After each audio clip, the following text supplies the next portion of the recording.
Kung sa English pa, bitter yan sila. Sa sobrang daming stress na hinaharap natin araw-araw, deserve natin mga mother. Ang i-treat din natin paminsan-minsan ang ating sarili. Alam ko ayaw mo lumabas ng bahay kasi sigurado kapag lalabas tayo ng bahay, mapapagastos ka niyan. At yan ang iniiwasan mo.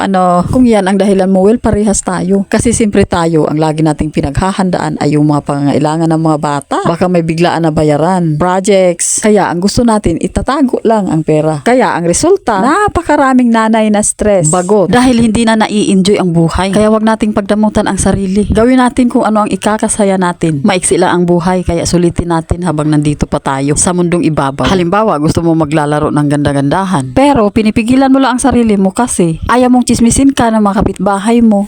Ay si ganito ganyan, feeling may anak na, feeling dalaga pa, matanda na pero feeling bata pa, and etc. Ay nako, hanggat hindi pera nila ang ginagamit mo para gumanda at para sumaya, huwag mo silang pakinggan, nay. Takpan mo lang ang mga tainga mo. Focus ka lang sa gusto mo. Dahil alam mo ba, yung mga ganyang klaseng tao, malungkot yan sila sa buhay nila. Kung sa English pa, bitter yan sila.